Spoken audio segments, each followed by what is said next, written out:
तो ऐसा होता तो वो पाप हो।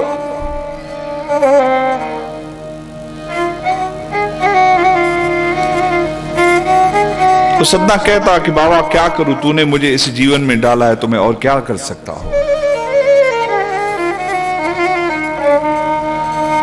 रविदास चमार था। चमार भी ऐसा जो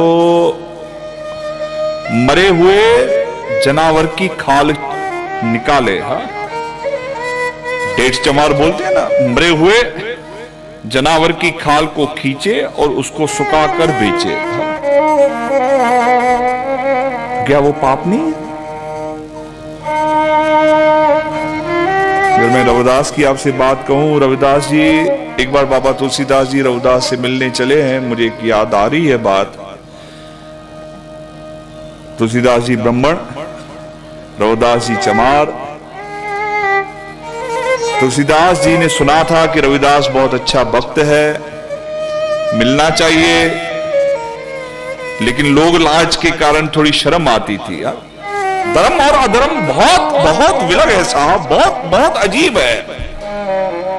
आप बाहर से कुछ और करे हो, अंतर आत्मा और अंतर सूक्ष्म मन में कुछ और बात होती है। धर्म और अधर्म का निर्णय यही हो जाता है। बाहर चाहे जीव भला करता हो और अंतर आत्मा में कहीं ना कहीं बुरा घूमता हो, तो काय का धर्म हुआ? किसने कहा वो धर्म है? कोई धर्म नहीं। और बाहर से आप शरीर से कुछ भी कर रहे हो और आपके अंतर में कहीं ना कहीं, मुझे बरोबर से बात याद नहीं आ रही, गुरु साखियों में एक बात है कि गुरु साहिबान एक जगह आने वाले थे, उसके पास खाने को कुछ था नहीं, तो बेटे को बोलता है कि क्या करे। किसी अमीर के गोडाउन में बहुत सारा अनाज था, तो बेटे को कहता है कि बेटा जा वहां से कुछ ला। बेटा जाता है तो निकलते समय वो फंस जाता है। निकलते समय वो फंसता है। अनाज उसने बाहर दे दिया, खाने की चीज बाहर दे दी, फंस गया। साहिबान के आने का समय होता जा रहा है। मैंने ऐसा सुना है कि उसके लिए उसको अपने बेटे का शीश काटना भी पड़ा था। और गुरु को आकर खाना खिलाया तो गुरु ने पूछा बेटा कहां है? बोले बाबा छोड़ो, आप तो खाना खाओ। बोले नहीं, फिर भी बेटा कहां है? फिर बात ऐसी आती है, गुरु को बताता है, फिर गुरु शीश को जोड़ कर देते ऐसा। लेकिन उसको धर्म कहा गया, धर्म कहा गया।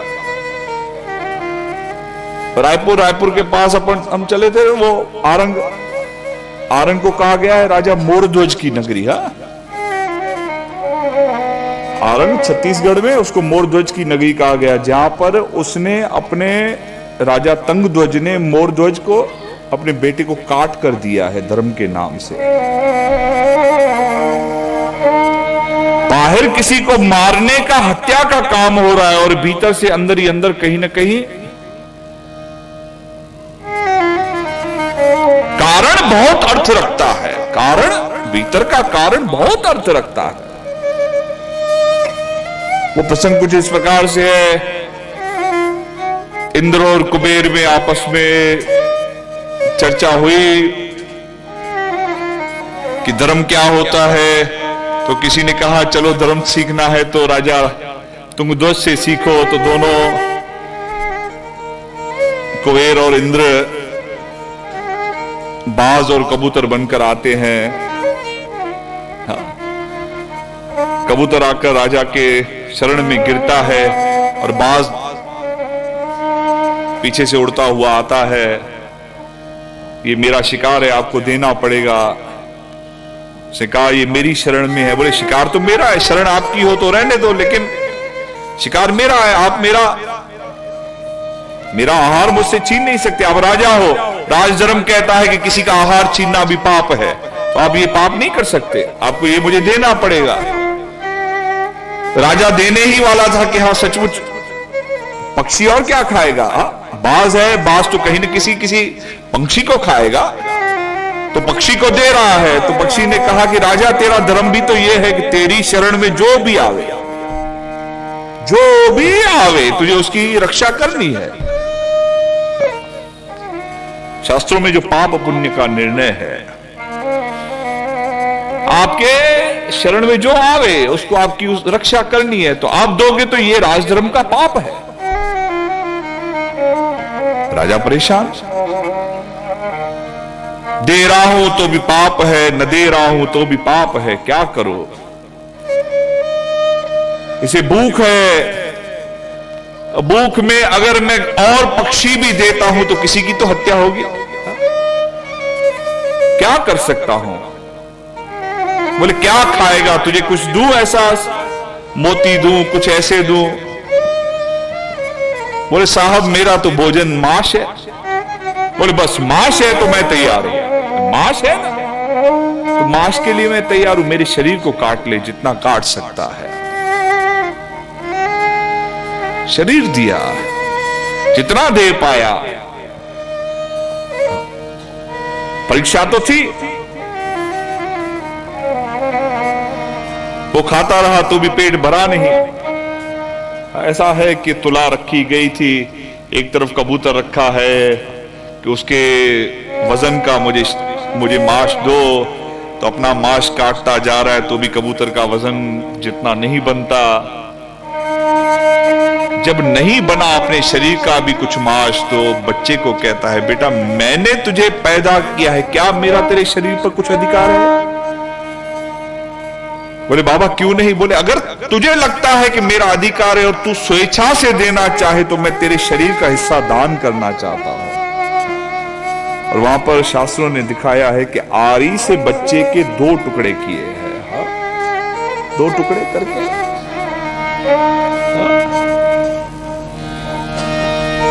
और ये धर्म हो गया, ये धर्म हो गया।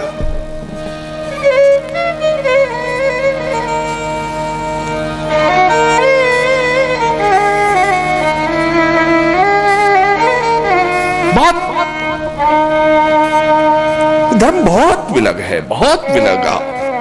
धर्म व्यवस्था बहुत अलग है।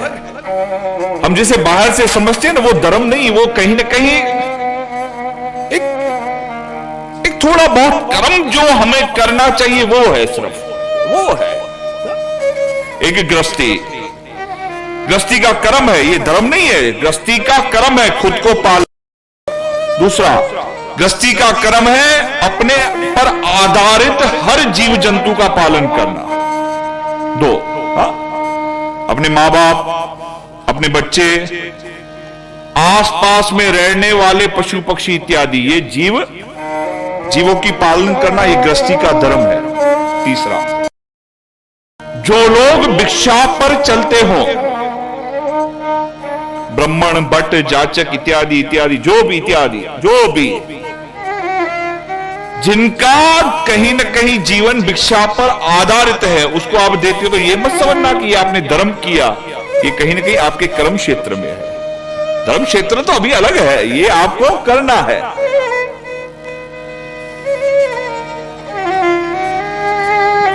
चौथा, अपने गृहस्थ आश्रम में अपने पीछे वालों को संस्कार देने के लिए श्राद्ध इत्यादि जैसे कर्म कांडों को करना। माफ करना, ये धर्म कांड नहीं है। हाँ साईं जी, ये धर्म कांड नहीं है। आपको लगता है कि आप श्राद्ध करते हो ये धर्म है, धर्म नहीं, इसे कर्म कांड कहा गया। ये कर्म कांड है, धर्म कांड नहीं है। और आपको लगता है आपने श्राद्ध कर लिया तो ये बहुत बड़ा धर्म हो गया। विवाह के समय पूजा कर ली, ये धर्म हो गया। ये कर्म कांड है। ये आपके 4 कर्म क्षेत्र परमात्मा ने बनाए हैं, और 5वां कर्म क्षेत्र आपका बनाया कि आपको बंधन मुक्तता के लिए कुछ करना पड़े, वो आपका कर्म क्षेत्र है। अभी धर्म है कहां? इसके अलावा क्या करते हो आप? इन 5 बातों के अलावा कुछ है नहीं। धर्म क्षेत्र अपने आप में विलग है, कर्म क्षेत्र विलग है। ये तो कर्म आपको जक मार के करने हैं, ये करने हैं। आज मत करो श्राद्ध, कहीं ना कहीं कोई ना कोई बोलेगा, तकलीफ आएगी तो करोगे, जाके एक साथ भरोगे। ये कर्म क्षेत्र है, ये बढ़ना पड़ता है, ये बढ़ना पड़ता है। नहीं करोगे अपनी उधर पालना, ऐसे शरीर को पालना, उसके लिए कोई ना कोई व्यवसाय इत्यादि वगैरह जुगाड़ करना, ये कर्म क्षेत्र है। अपने बड़ों को नहीं पालो, कहीं ना कहीं छोटे ज्यादा खींचेंगे, ये होता है। आपका वो हिस्सा जाना ही है, वो हिस्सा जाना ही है। बड़ों को नहीं दिया तो छोटे ज्यादा लेंगे, छोटों को नहीं दिया तो बड़ा ज्यादा लेंगे, दोनों को दिया तो समानता से वो चलता रहेगा। ये कर्म क्षेत्र है। मैं पहले कह रहा हूं कृपया करो, पहले अपना कर्म क्षेत्र समझो। धर्म क्षेत्र तो दूर की बात है, धर्म तो अभी परे है। ये कर्म है, ये कर्म है। अपने पर आधारित हर किसी के लिए उसकी उदर पालना की व्यवस्था एवं सुरक्षा करना, ये कर्म क्षेत्र है। बच्चा है, बच्चे को विद्या दी तो आपने कोई धर्म नहीं किया, आपने कर्म किया, कर्म की पूर्ति की। बड़ा था, बीमार था, बीमार को आपने जाकर अस्पताल डाला, ये कर्म किया। जीव जंतुओं को ये मता समझो हले होता रस्ते दे किवलिंग के खंड दिनों को बड़ो धर्म करे चले, ये धर्म में आता ही नहीं, ये कर्म में आता है। उसकी वजह है क्योंकि कोई ना कोई, मैंने पिछले किसी सत्संग में कहा कि प्रकृति का एक एक अंश कहीं ना कहीं हमारे जीवन में योगदान करता है। ये बात एक अपने आप में अनूठी है। उस दिन ऐसे ही बच्चों को बोल रहा था तो बच्चे बोल रहे थे साईं जी फिर मच्छरों का हमारे जीवन में क्या योगदान। एक होता है तर्क, फिर होता है वितर्क, दूसरा होता है कुतर्क। चीटी तो चलो कुछ ले गई, हमने गिराया वो ले गई, तो माई जी अभी बुआरी गटी जी, वो तो चलो समझ में आया, लेकिन मच्छरों का क्या योगदान। मैंने बोला मुझे भी समझ में आएगा तो जरूर बोलूंगा तुझे, क्योंकि वैज्ञानिक स्थिति में अभी समझना बाकी है कि कहीं वो उस गलत रक्त को तो नहीं लेते। मैंने समझा नहीं तो मैं बोल नहीं सकता। तो कहीं ना कहीं प्रकृति के हर जीव जंतु का योगदान है, ये आपका कर्म क्षेत्र है। तो ये इस संसार के अभी ये कर्म क्षेत्र है। धर्म क्षेत्र वहां होता है जहां पर आप अपने भीतर की व्यवस्था को धीरे धीरे धीरे धीरे संभालो।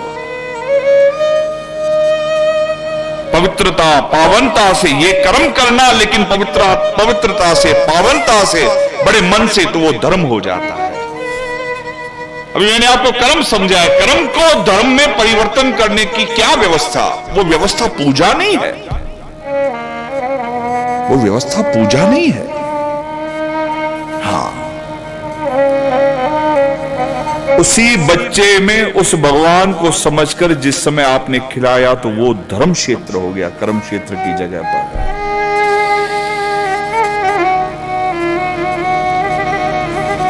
बड़े की बुद्धि बिगड़ गई, थोड़ा बहुत कहीं बूढ़ा हुआ, ये हमारी गलती हुई, सामने वाले ने कुछ ऐसा बोल दिया, उसको बड़ी आसानी से, बड़ी सहजता से, बड़े मीठेपन से सुना, सुनकर उसे सह लिया, ये धर्म क्षेत्र है, ये कर्म क्षेत्र है, ये धर्म क्षेत्र है, ये धर्म क्षेत्र होता है। पलटकर जवाब नहीं दिया, ये धर्म क्षेत्र होता है। कर्म और धर्म मैं ले चलूं आपको गीता में। कर्म अकर्म विकर्म,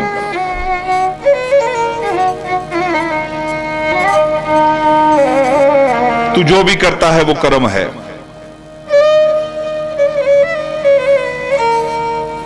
और करते समय तुझे किसी भी लाभ हानि की चिंता नहीं होती। तू अर्पण करके कर्म करता है तो कर्म करते करते तेरा वो कर्म अकर्म हो जाता है। गीता स्पष्ट कहती है कर्म और अकर्म। अर्जुन, ये बड़ी बात है, जा मार। भगवान खुद बोले जा मार, सिर काट। ये तो बड़ी अजीब व्यवस्था है। अब इसको हम धर्म कह रहे हैं। भगवान कहे कि उठ, कितनी ये हमारे शास्त्रों की एक अजीब व्याख्या है जो सही माने में व्यवहारिक स्थिति में खरी उतरती है। अर्जुन युद्ध के मैदान में है, अस्त्र शस्त्र सब फेंक दिए, फेंक दिए। अब जाओ गीता का 3रा अध्याय, फेंक दिए सब। भगवान ने कहा उठो, उठाओ अस्त्र। बोले बाबा सवाल ही नहीं उठता, अस्त्र के नाम से तो मेरे हाथ कांप रहे, आप अस्त्र उठाने की बात कर रहे हो, मैं अस्त्र देख रहा हूं और मेरे पसीने छूट रहे, हाथ पांव कांप रहे मेरे। किसको मारूं? चाचा को, भाई को, परदादा को, दादा को, किसको मारूं? मामा को, किसको मारूं? ये सब मेरे अपने हैं, किसको मारूं? और बड़ी बात है यहां पर भगवान बोल रहे उठ, अपने को मार, उठ, अपनों को मार।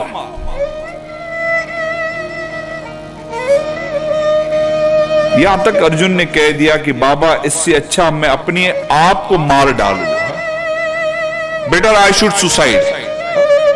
इससे अच्छा मैं अपना आत्महत्या कर दूं, लेकिन मैं अस्त्र नहीं उठाऊं।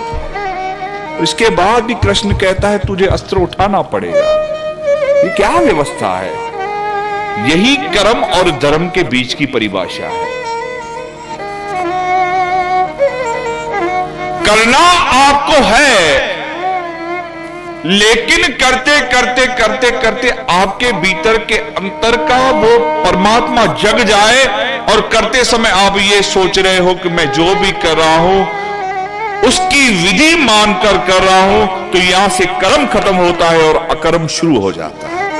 उसकी विधि मानकर, उसका विधान मानकर मैं कर रहा हूं कि हे परमात्मा तूने मेरा विधान ऐसा ही बनाया है, इसीलिए तू जैसा चाह रहा है मैं वैसा नाच रहा हूं, मुझे कोई फर्क नहीं पड़ता। तो वो कर्म धर्म बन जाता है, जिसे गीता में अकर्म कहा गया।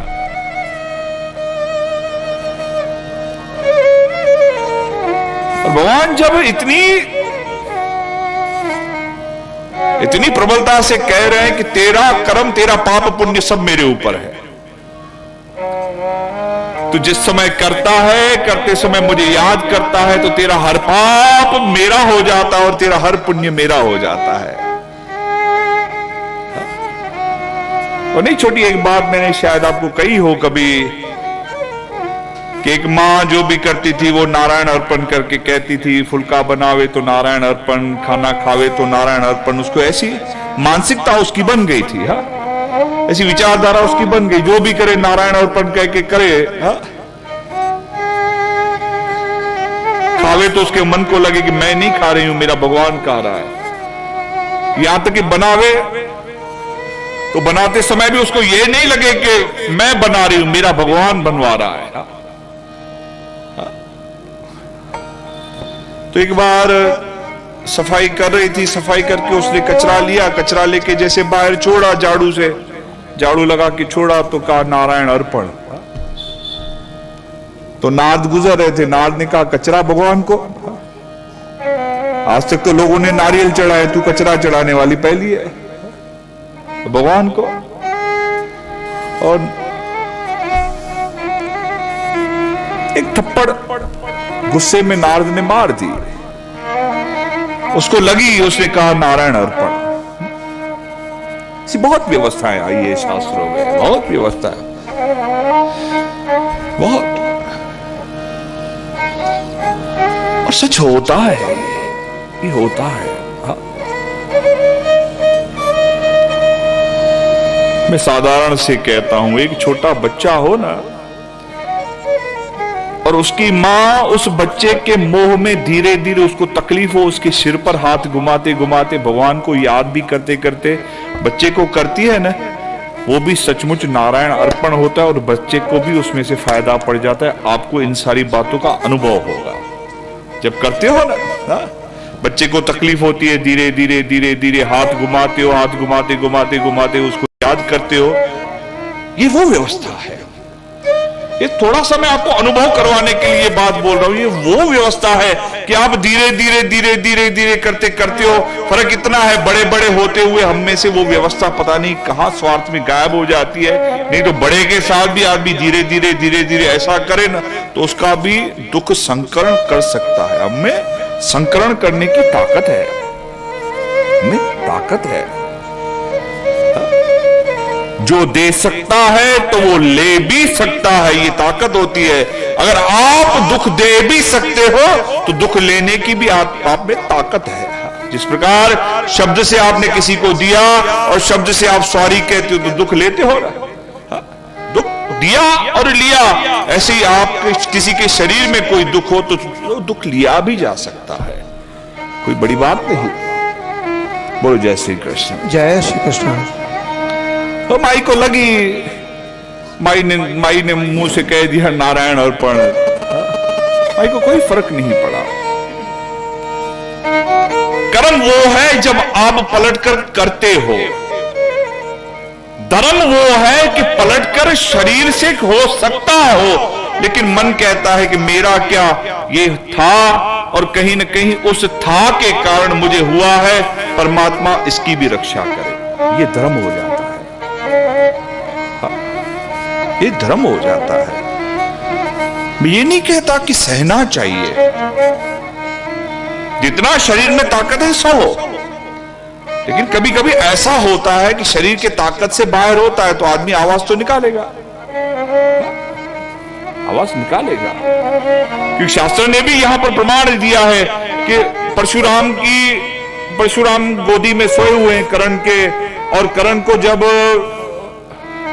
बौरा होता है, बौरा कर्ण के जांग में गया और जांग में बौरे ने सुराख करना शुरू किया, काटना शुरू किया, और कर्ण को पीड़ा हो रही है, और पीड़ा होते होते होते होते कर्ण सोच रहे कि गुरु सोए हुए हैं। ये धर्म अधर्म की बड़ी अजीब परिभाषा। गुरु सो रहे हैं, ये सोचकर गुरु को नहीं उठाया और सहा। गुरु उठे, अचानक से देखा कि कर्ण के जांग में से इतना खून आ रहा है। बोले कर्ण ये क्या हो गया? बोले भौरा काट रहा था। बोले फिर उठ जाना था बेटा। बोले बाबा आपकी नींद बिगड़ जाती। नींद बिगड़ जाती तो कौन सी बड़ी बात है, शरीर है, अभी न कभी नींद बिगड़ेगी, आज न सोगा बाद में सोएगा, तो इतना सहने की क्या आवश्यकता थी? बोले बाबा नहीं आपको पीड़ा। बोले नहीं, वो व्यक्ति ही गलत है जिसको पीड़ा का एहसास नहीं, तो जा मैं तुझे श्राप देता हूं। वो व्यक्ति ही गलत है जिसको पीड़ा का एहसास नहीं, दर्द का एहसास नहीं, जा तुझे मैं श्राप देता हूं, क्योंकि मुझे लगता है शायद जो अपनी पीड़ा को दबा सकता है वो किसी और की पीड़ा को नहीं समझ पाएगा। ये शास्त्र का बड़ा अद्भुत विज्ञान है, बड़ा अद्भुत शास्त्र का विज्ञान। ये शिक्षा देते समय आपसे कुछ कर्म करवाए जाए वो दूसरी बात होती है। बाहर रखा लिखा है वही करे, 10 पेज लिख, 10 पेज लिख, 20 पेज लिख, वो दूसरी बात है। अनुभव के लिए अगर कहीं किसी की परीक्षा ली जाए तो वो शिक्षा होती है, और जिसका कोई अनुभव ना हो तो भी वो जबरदस्ती अपने आप को तकलीफ देवे, वो कभी भी शिक्षा नहीं होती, वो कुशिक्षा हो जाती है। माफ करना, अपने आप को भूखा रखो, किसी अन्य को खाना मिले तो समझ में आता है, किसी अन्य को खाना मिले, आप एक दिन भूखा रहो, ग्यास कर दो, मुझे समझ में आता है, लेकिन किसी अन्य की रोटी भी छीन लो और खुद भी 9-9 दिन भूखे रहो, ये मुझे शिक्षा नहीं लगती, ये मुझे कुशिक्षा लगती है, मुझे कुशिक्षा लगती है। किसका फायदा हुआ मुझे समझ में नहीं आता। माफ करना, ये धर्म और कर्म की परिभाषा बड़ी उलट है, बड़ी अजीब है। आप जिसे धर्म कहते हो, मैं उसे धर्म नहीं, मैं उसे अधर्म कहता हूं, मैं उसे अधर्म कहता हूं। वैज्ञानिक कहते हैं जो जितना ज्यादा भूखा रखता है उसको ज्यादा आगे चल के मधुमेह की बीमारी की आशंका रहती है। कब हम जुदा, सवाल ही नहीं होगा। ये गुरु और शिष्य का नाता था, जन्मों जन्मों का नाता है और जन्मों जन्मों का बना रहेगा। कौन किसको छोड़ना है साहब। और जन्म ले 100 बार फना होंगे, ऐ जाने वफा फिर भी हम तुम न जुदा होंगे। 100 जन्म बार बार जन्म ले और तेरी शरण में तू बोल बता, हमको परवाह नहीं था।